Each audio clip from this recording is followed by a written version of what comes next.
स्थायी समितीच्या सभेमध्ये आज सोलापूर महानगरपालिकेची कर प्रणाली जी नव्याने आणि रेडी रेटनरवर आणलेली आहे त्यासाठी विषय आला होता. आज विषय तर त्यांनी तहकूब ठेवलाय, पण वास्तविक विरोधी पक्षनेता म्हणून आमची जी भूमिका आहे त्यात ती महत्वाची आहे. आम्ही त्या गोष्टीला याआधी सुद्धा सभागृहामध्ये कडाडून विरोध केला होता. मागं पाण्याच्या नावाखाली यांनी हा विषय आणला.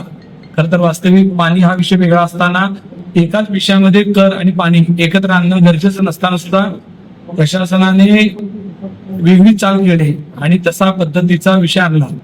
आज सोलापूरकरांना लक्षात आलंय की आपलं पाण्याचा विषय मार्गी लावण्याच्या नावाखाली यांनी कर प्रणाली वाढवली आहे.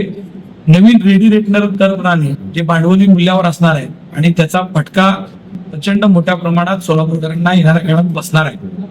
ही गोष्ट आम्ही वारंवार लोकांना ओरडून सांगतोय की तुम्ही लोकांनी रस्त्यावर उतरलं पाहिजे, समोर आलं पाहिजे आणि या नवीन कर प्रणालीला विरोध केला पाहिजे.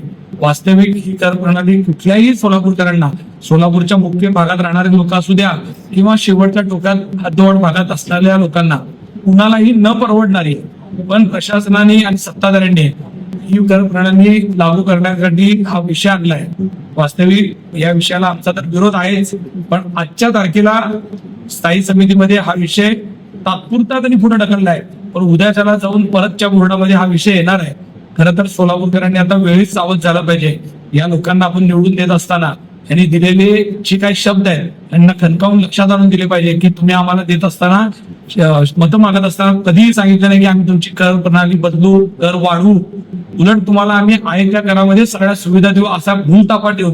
हे सत्तेत नक्की आले, पण आज तुम्ही बघितलंय येणाऱ्या 6 महिन्यात पहिल्या आणि यांचा रंग दाखवायला सुरुवात केलेली आहे.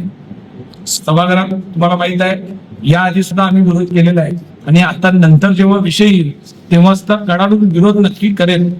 वास्तविक खरं तर सोलापूरकरातल्या मुख्य शहरवासियांनी याच्यासाठी बाहेर येणं, डॉक्टर्स असतील, इंजिनियर असतील, समाजातले अनेक घटकांनी, व्यापारी असतील, यांनी समोर येऊन आता खरं तर या लोकांना जाब विचारणं तितकंच महत्वाचं आहे.